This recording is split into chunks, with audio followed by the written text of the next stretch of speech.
بسم اللہ الرحمن الرحیم۔ ڈسکور اوریجنل کے معزز ناظرین السلام علیکم۔ اب کس نمبر 445 ملاحظہ فرمائیں۔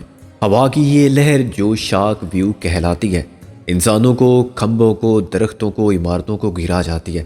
سمندر میں اس موج ہوا نے لہروں میں وہ تلاطم پیدا کیا جس نے ہمیں تنکے کی طرح آگے پھینکا۔ دوسرے دھماکے سے جو لہر آئی وہ پہلی لہر کے بالکل پیچھے اسی کے تعاقب میں تھی۔ ہوا سے بھری ہوئی کشتی الٹ نہیں سکتی تھی۔ پانی کے جان لیوا تپیڑوں نے کئی بار کوشش کی، مگر نہ میں نے غالب کو چھوڑا اور نہ کشتی کو۔ بلاخر لہریں آپس میں ٹکرا کے ٹوٹ گئیں۔ میں نے خود کو سنبھالا اور سر اٹھا کے دیکھا تو میرے منہ پر نمکین پانی کی بوچھاڑ آئی۔ نمک کا ذائقہ میرے لبوں کو کاٹ رہا تھا، لیکن میں نے محسوس کیا کہ میں مسکرا رہا ہوں۔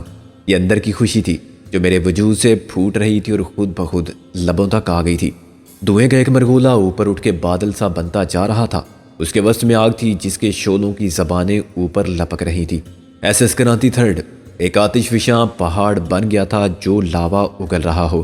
جہاز کے جسم کے سینکڑوں چھوٹے بڑے فولادی اور لکڑی کے ٹکڑے، اسباب کے پرزے اور آتشی اسلحے کے اجزاء سینکڑوں فٹ کی بلندی تک اڑتے جاتے تھے۔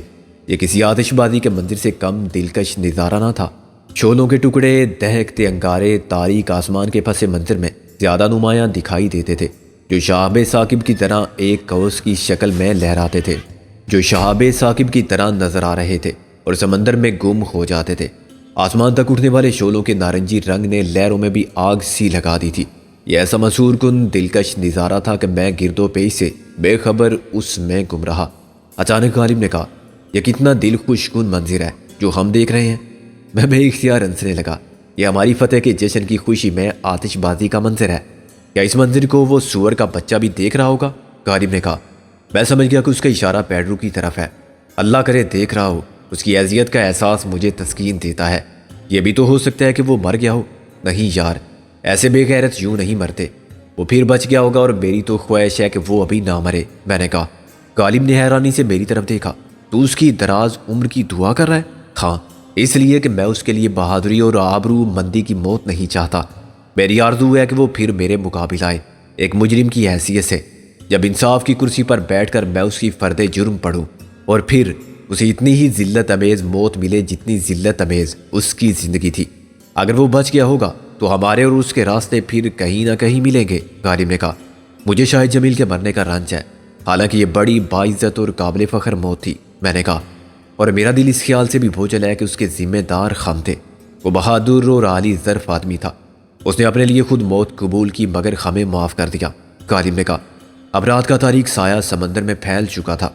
ہم بحری جہاز کے جلے ہوئے ڈھانچے سے 1 میل یا شاید زیادہ دور تھے، اور لہروں کے ساتھ ہمارا بے سمت سفر جاری تھا۔ جہاز کا روشن ہیولا اب کسی الاؤ کی طرح دکھائی دے رہا تھا۔ وہ سب شعلے انگارے ڈوب چکے تھے جو آسمان کی کالی چادر پر اڑتے رہے تھے۔ میں نے اور غالب نے پھر چپو سنبھالے جو ہمارے جسم کے بوجھ سے دبے ہوئے لائف بوٹ میں پڑے رہے تھے۔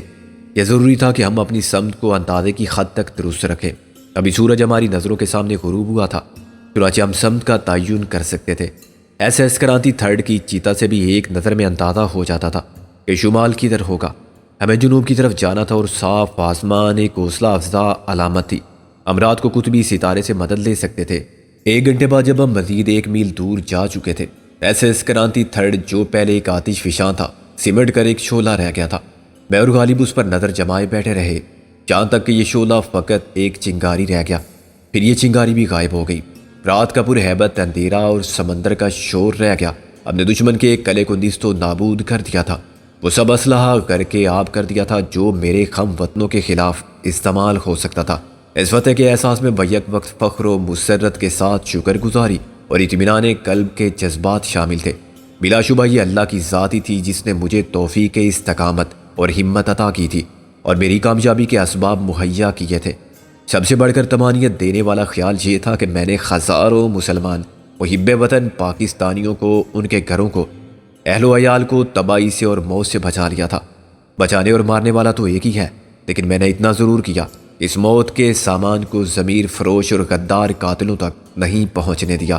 اگر یہ سارا اسلحہ تخریب کاروں اور علیحدگی پسندوں کے ہاتھ لگ جاتا تو کتنا نقصان ہوتا، اس کا حساب اندازے سے بھی کرنا محال تھا۔ بس مجھے خوشی تھی کہ وہ سب خون نہیں بہا، وہ سب گھر پیوندے خاک نہیں ہوئے، ان سب عورتوں کا سہاگ نہیں اجڑا اور وہ سب بچے یتیم نہیں ہوئے جو اس تمام اسلحے کی تباہ کن قوت سے ہو سکتے تھے۔ یہ الگ بات ہے کہ ایسے نہ جانے کتنے جہاز ہیں جو پہلے بھی جا چکے ہیں اور آئندہ بھی نکل جائیں گے۔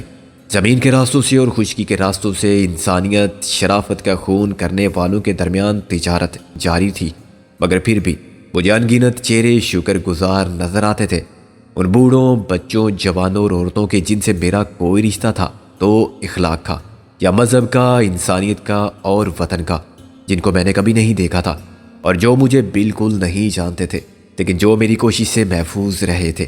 مجھے یقین نہیں آتا کہ یہ سب ہو گیا۔ غالب نے اچانک اپنے آپ سے کہا۔ میں چونک پڑا۔ ہاں، سب سے دشوار یہی کام ثابت ہوا۔ بعض اوقات تو میں مایوس ہو جاتا تھا، میں خود بے یقینی کا شکار تھا۔ وقت اور حالات پر کسی کا اختیار نہ تھا، سارے اندازے غلط ہوتے جا رہے تھے، ہم سوچتے کچھ تھے، خوف کچھ جاتا تھا۔ غالب نے کہا، میں اور نازو یہ محسوس کرتے تھے کہ شاید کرانتی تھرڈ پر آگے ہم نے دور اندیشی کا ثبوت نہیں دیا اور ہماری یعنی ہم سب کی حکمت عملی غلط تھی۔ کہیں ہمارا یہ واٹر لو یا لینن گراڈ کا مارکا ثابت نہ ہو۔ تم دونوں نے وہ کام کیا جو شاید میں نہیں کر سکتا تھا، کوئی اور بھی نہ کرتا۔ میں نے کہا، تم نے عملاً جان کی بازی لگا دی۔ اب بڑا عجیب لگتا ہے وہ سب وقت جو ہم نے جہاز کے اندر گزارا، اداکاری کرتے، ڈرتے، سوچتے، امیدیں باندھتے اور توڑتے۔ جہاز کا پروگرام روز بدل جاتا تھا اور نئے اسباب پیدا ہو جاتے تھے پریشانی کے۔ تمہاری طرف سے کوئی صورت نہیں تھی رابطے کی اور یقین دہانی کی کہ تم سب وقت پر ضرور پہنچ جاؤ گے۔ واقعی اس محاصرے نے بہت طول کھینچا اور اسی دوران کیا کچھ نہیں ہوا۔ میں نے کہا، یار مجھے سردی لگنے لگی ہے۔ غالب نے کہا، ابھی تو پوری رات باقی ہے۔ میں نے کہا، یہاں تو گیلے کپڑے گیلے ہی رہیں گے۔ مجھے بھوک بھی لگنے لگی ہے۔ غالب نے کہا، اور بہت کچھ لگے گا، پیاس لگے گی، ڈر لگے گا، لیکن اس سفر میں ہمارا زیادہ راہ صرف ہمارا حوصلہ ہے اور عزم ہے۔ میں نے کہا، کھانا چاہے کافی کچھ نہیں۔ غالب نے سرد آب بھر کے کہا، میرا جسم ٹوٹ رہا ہے سمندر کے تھپیڑوں سے، میں بھی تھک گیا ہوں، لیکن میں آرام کا صرف تصور کر سکتا ہوں۔ میں نے کہا، کہتے ہیں نیند سولی پر بھی آ جاتی ہے، آج تجربہ ہوگا کہ آتی ہے یا نہیں۔ غالب نے کہا، کیا ہم صحیح سمت میں جا رہے ہیں؟ میرا خیال ہے ابھی سے سمت کے بارے میں فکر مند ہونے کی ضرورت نہیں، ابھی تو چلے ہیں، چلتے جائیں گے جب تک امید اور یقین کا سہارا حاصل رہے گا۔ میں نے کہا، معلوم نہیں ہم ساحل سے کتنی دور ہوں گے، 50-60 میل، 100 میل بھی ہو سکتے ہیں۔ میں نے کہا۔ غالب چپ ہو گیا۔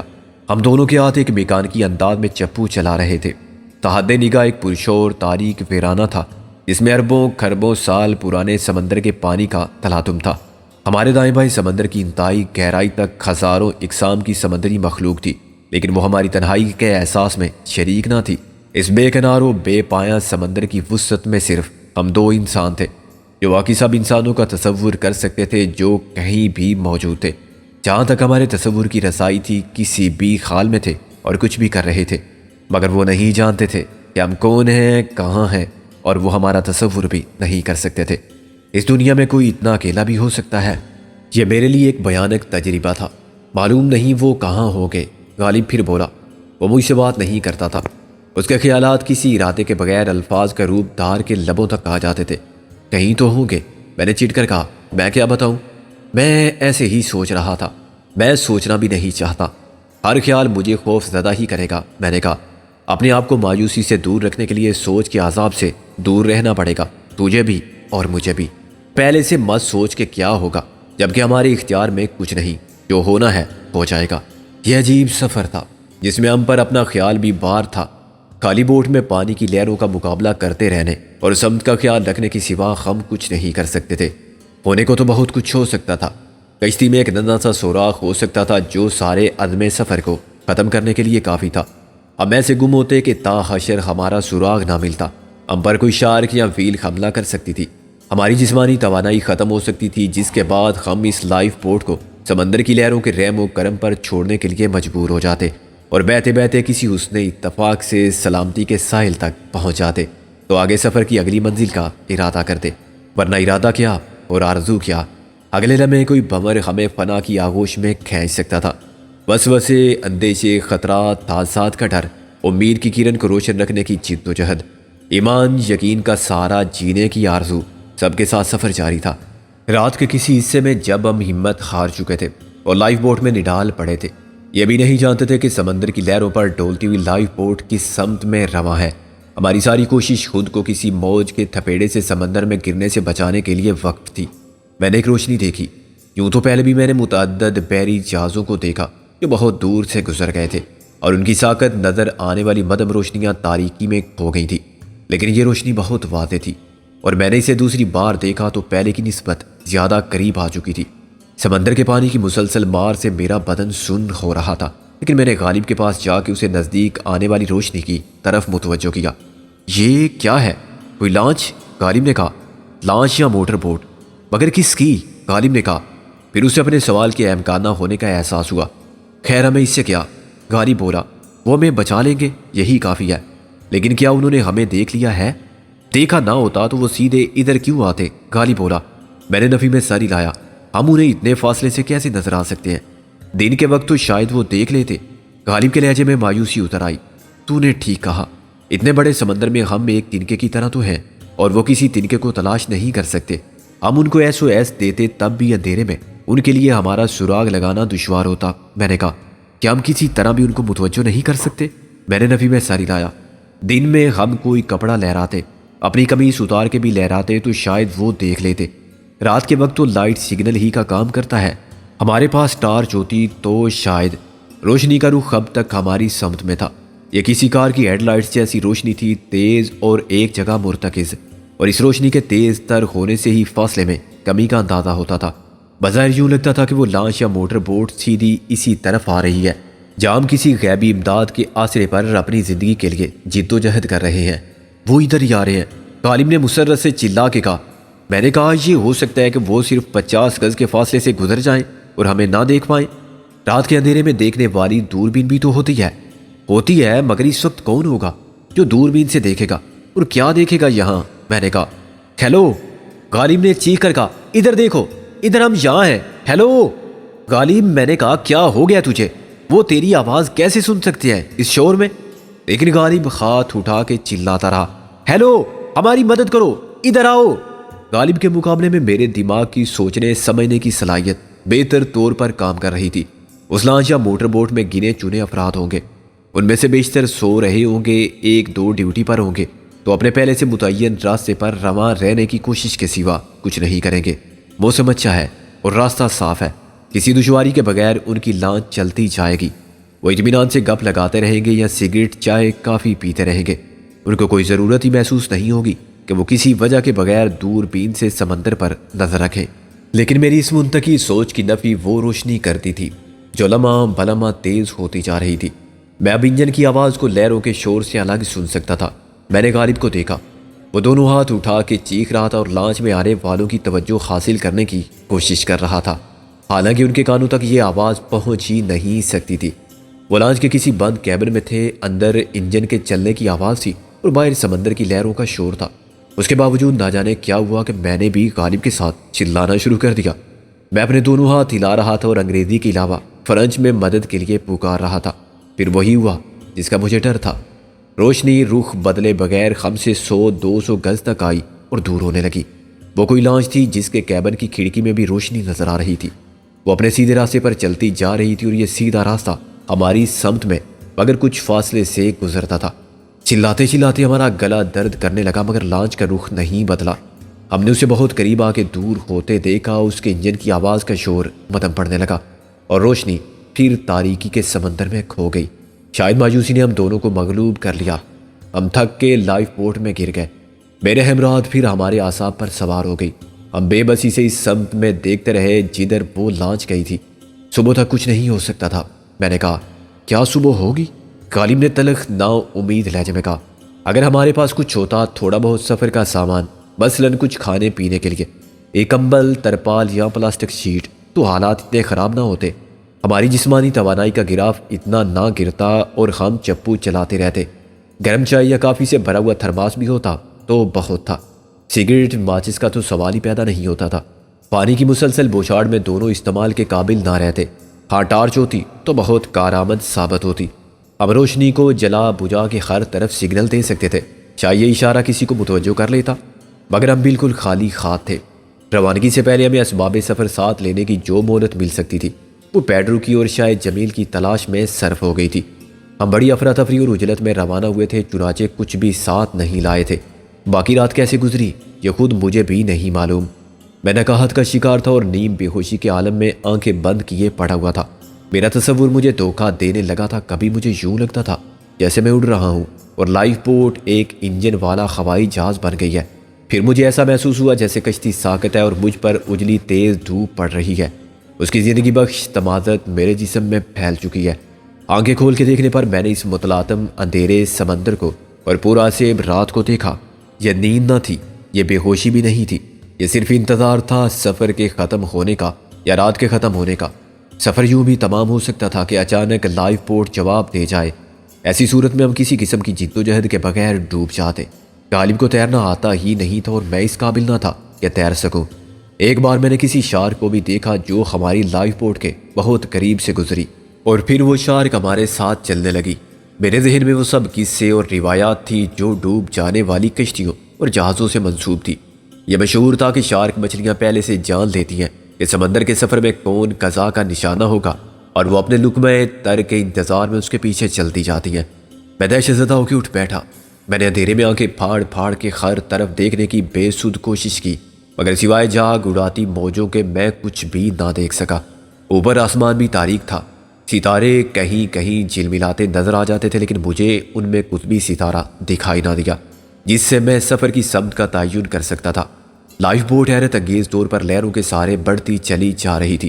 اس کے اندر بھی پانی بھر گیا تھا اور ہم اس تالاب میں نصف ڈوبے ہوئے تھے۔ یہ لائف بوٹ کی ہوا کا دباؤ تھا جس کی وجہ سے وہ ڈوب نہیں سکتی تھی۔ ایک بار میں نے غالب کو ہاتھ لگا کے دیکھا، وہ بے حس و حرکت پڑا ہوا تھا اور اس کا جسم سر تھا۔ ابھی مرا نہیں ہوں میں، غالب نے کمزور لہجے میں کہا۔ میں بھی زندہ ہوں، میں نے اسے اطلاع دی۔ وقت کیا ہوا ہے معلوم نہیں، گھڑی میں شاید پانی چلا گیا ہے، میں نے کہا۔ میں اندھیرے میں سوئیوں کو دیکھ بھی نہیں سکتا۔ چل چھوڑ، وقت معلوم بھی ہو گیا تو کیا ہوگا۔ پھر نہ جانے کب مجھے ایسا لگا جیسے لائف بوٹ کو جھٹکا لگا ہے۔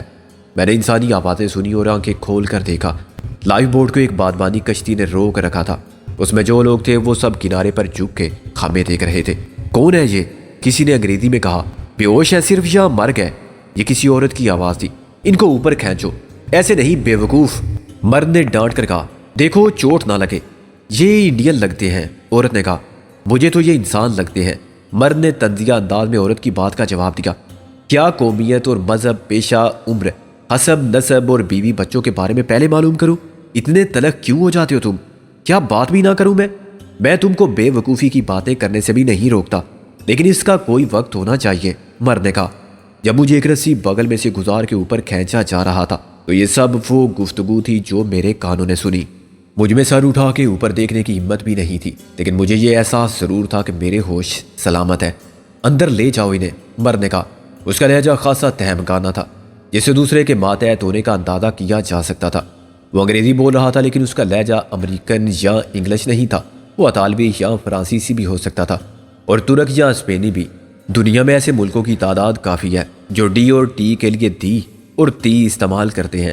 پہلے ان کو کمبل میں لپیٹ دو، ابھی کپڑے مت اتارو، اس مرد نے کہا۔ تم کیا کھڑی تماشا دیکھ رہی ہو؟ تمہارے خیال میں یہ سب مجھے کرنا چاہیے؟ عورت نے کہا۔ اس کے علاوہ بھی کرنے کو بہت کچھ ہے، ان کے لیے کافی لاؤ گرم اور سیاہ جیسی کہ تم ہو، مرد بولا۔ پانی سے نکالے جانے کے 10 منٹ بعد میرا جسم اپنی حرارت سے کمبل کے اندر اتنی توانائی حاصل کرنے میں کامیاب ہو گیا کہ میں نے آنکھیں کھول کر غور سے دیکھنے کی کوشش کی، مگر مجھے اندھیرے کے سوا کچھ محسوس نہ ہوا۔ شاید ابھی میں اس قابل نہیں ہوا کہ کچھ دیکھ سکوں، میں نے سوچا، مگر اسی وقت میرے چہرے پر سے کمبل ہٹا دیا گیا۔ میری آنکھیں کم روشنی میں بھی خیرہ ہونے لگی۔ مجھ پر جھکے ہوئے بھوری داڑھی اور سفید رنگت والے ادھیڑ عمر شخص نے کہا، تم تو پہلے ہی ہوش میں آ گئے ہو۔ میں نے زبردستی مسکرانے کی کوشش کی۔ میں بالکل ہوش میں ہوں، میرے ساتھی کا کیا حال ہے؟ وہ ہنسا اور اس نے فرانچ میں ایک جملہ کہا جس کا مطلب کچھ یہ ہوتا تھا کہ اپنی خبر نہیں مگر دوسروں کی ہے۔ اس وقت میں نے سوچا کہ فرانچ بول کے اس کے ساتھ ہم زبان ہونے کا رشتہ استوار کر لوں، لیکن میں نے پھر اس ارادے کو ملتوی کر دیا۔ ابھی میں نہیں جانتا تھا کہ یہ بھوری داڑھی والا کون ہے اور کسی شریفانہ ارادے کے ساتھ نکلا ہوا ہے یا کوئی اسمگلر قسم کی چیز ہے۔ اگر اس کا تعلق کسی خطرناک پیشے سے ہوا تو وہ ایک دم محتاط ہو جائے گا اور اپنی حقیقت کو مجھ سے چھپائے گا۔ بصورت دیگر یہ امکان باقی رہتا تھا کہ مجھے کچھ پوچھے بغیر ہی بہت کچھ معلوم ہو جائے۔ وہ ایک پر لطف بیڈ روم تھا۔ بیڈ آخری 2 دیواروں کے ساتھ لگا ہوا تھا اور تقریباً 4 فٹ چوڑا تھا۔ بیڈ کی سائڈ ٹیبل پر کلاک ریڈیو تھا۔ دیواروں میں سے ایک پر زنانہ مردانہ کپڑے ٹنگے ہوئے تھے، دوسری پر فلم سٹار یا ماڈل کے لائف سائز پوسٹر تھے جو پردے پر لگائے گئے تھے، اور پردہ ہلتا تھا تو یوں لگتا تھا جیسے وہ متحرک تصویر نہیں، جیتی جاگتی عورت ہے۔ باقی سب لوگ لباس سے بے نیاز تصاویر کو دیکھنے کے عادی تھے، چنانچہ وہ خمیں دیکھ رہے تھے۔ ہم قالین پر کفن میں لپٹے ہوئے مردوں کی طرح پڑے تھے، اور دیکھنے والوں میں سے 2 میرے جیسے دیسی لوگ تھے، انڈین چہرے کے نقوش سانولی رنگت والے۔ وہ دونوں چست خاکی پتلون کے ساتھ بنیان میں تھے۔ دونوں کے بنیان بھی تنگ تھے، چنانچہ ان کے چوڑے سینے اور گھٹے ہوئے بازو زیادہ نمایاں تھے۔ ایک کے بنیان پر جپسی ڈانسر اور دوسرے کے بنیان پر خطرے کی علامت کھوپڑی اور 2 اڑیاں کراس کی شکل میں یہ ظاہر کرتی تھی کہ وہ خود کو شوقین اور خطرناک ثابت کرنا چاہتے ہیں۔ پھر وہ عورت آ گئی جس کو بوری داڑھی والے نے گرم اور سیاہ کافی کہا تھا، اور ٹھیک کہا تھا۔ اس کی سڈول مضبوط ٹانگوں پر سکن کلر کا کپڑا تھا، ہر چند کہیں ہے کہیں نہیں ہے یہ عملی تفسیر تھی، اور وہ بے حد جوان عورت تھی جس کے لیے اپنی جوانی کو سنبھالنا مشکل ہو رہا تھا۔ وہ بڑے دم تراک سے کافی لے کر آئی، اور جب ٹرے رکھنے کے لیے جھکی تو دامن کے چاک اور گریبان کے چاک میں کوئی فاصلہ نہ رہا۔ اس کے بال سخت اور یوں مڑے ہوئے تھے کہ شاید سیدھے نہیں ہو سکتے تھے، چنانچہ اس نے گونسلے کا سٹائل اپنا لیا تھا۔ جب وہ مسکرائی تو اس کے کالے لپسٹک لگے ہوئے ہونٹوں کے درمیان موتیوں جیسے سفید دانت چلملائے۔ ہیلو، کیسا حال ہے؟ اس نے اردو میں کہا، مگر یہ اکڑی ہوئی زبان کے گورا شاہی لہجے والی اردو تھی۔ اچھا ہے میم صاحب، میں نے اٹھنے کی کوشش کرتے ہوئے کہا۔ میم صاحب کہلا کہ وہ بے حد خوش ہوئی۔ ویٹ، اس نے کہا، اور پھر مجھے اپنے ایک بازو کو گردن کے نیچے خمائل کر کے ایسے سہارا دیا کہ مجھے تقریباً اپنی آغوش میں لے کر سینے سے لگا لیا۔ یہ بالکل غیر ارادی حرکت تھی، اور اس کا مقصد ہرگز کچھ اور نہیں تھا، مگر میں نے اس کے گدرائے ہوئے جوان جسم کی اور UVD کلون کی مہک سونگھی تو میں ایک دم ہوش میں آ گیا۔ تھینک یو، میں نے اپنے ہاتھوں کی مدد سے پیچھے ہٹ کے دیوار کا سہارا لے لیا۔ بری داڑھی والا ہنسا، گرمی تو دے دی اسے، اب کافی بھی دے دو بلیک روز۔ شٹ اپ، اس نے برا مانے بغیر کہا، اور کافی کا مگ مجھے تھما دیا۔ یہ لو، اس نے 2 گولیاں میری ہتھیلی پر رکھ دی۔ ایسپرین ہے۔ پھر وہ غالب کی طرف متوجہ ہو گئی۔ میں نے ایسپرین کو کافی کے ساتھ نکلنے کے بعد ایک لمحے کے لیے آنکھیں بند کر کے اللہ کا شکر ادا کیا جس نے مجھے پھر زندہ رہنے کا موقع فراہم کر دیا تھا۔ پھر میں سوچنے لگا کہ مسٹر براؤن اور بلیک روز کو اپنے بارے میں کیا بتانا مناسب ہوگا۔ یہ غنیمت تھا کہ ابھی تک انہوں نے کوئی سوال نہیں کیا تھا، اور میں چاہتا تھا کہ جو کچھ کہوں غالب کے ہوش میں آنے سے پہلے نہ کہوں، تاکہ اس کے اور میرے بیان میں فرق کا اندیشہ نہ رہے۔ مسٹر براؤن نے یہ سوال بر وقت داغا۔ ویل، کون ہو تم لوگ؟ انگریزی تو سمجھ لیتے ہو؟ یس سر، میں نے کہا۔ میرا نام امیر چند ہے، اور یہ میرا بھائی ہے فقیر چند، باپ کا نام ہے دمڑی لال۔ بلیک روز نے پلٹ کے کہا، دونوں تمہارے بھائی لگتے ہیں حلیے سے تو۔ یہ بات اس نے فرنچ میں کہی تھی۔ دیکھ لو، ایسی بری داڑھی ہے جیسی تمہاری ہے نا؟ جو کچھ جواب میں اس نے کہا وہ ایک فحش بات تھی، اور اس کا مطلب کسی حد تک یہ تھا کہ اسے اب ایک ہی جگہ 3 چاہنے والے ملیں گے، چنانچہ اسے اپنی فکر کرنی چاہیے۔ آپ کون لوگ ہیں؟ میں نے بڑی سادگی سے کہا۔ میرا نام، وہ سوچتے ہوئے بولا۔ پھر اس نے ایک فرنچ نام بتایا جو نام ہرگز نہیں تھا۔ اس لفظ کا مطلب ہوتا ہے بغیر باپ کا، مختصراً حرامی۔ اس نے یہ نام بڑی سنجیدگی سے بتایا تھا، چنانچہ میں سمجھ گیا کہ وہ اصل نام بتانا نہیں چاہتا، اور شریف آدمی بہرحال نہیں ہے۔ بلیک روز نے غالب کو کافی پلاتے ہوئے خنس کے کہا، کم سے کم ایک باپ کا نام تو بتا دیتے، تم مجھے جان کہہ سکتے ہو۔ وہ بلیک روز کی بات کو نظر انداز کر کے بولا، میں ایک بزنس مین ہوں۔ اب یہ مت پوچھنا مجھ سے کہ میرا بزنس کیا ہے، میں بتا دوں گی۔ بلیک روز نے پھر دخل دیا، کالی کتیا اپنی زبان بند رکھ، ورنہ میں سب کے سامنے۔ جان نے آگ بگولا ہو کے کہا، تم کیا کر سکتے ہو، کیا بگاڑ سکتے ہو میرا؟ اس کا تمسخر اڑاتے ہوئے نفرت اور حقارت سے بولی، جب تک تم مجھے میرا حصہ نہیں دو گے خطرہ باقی رہے گا تمہارے لیے۔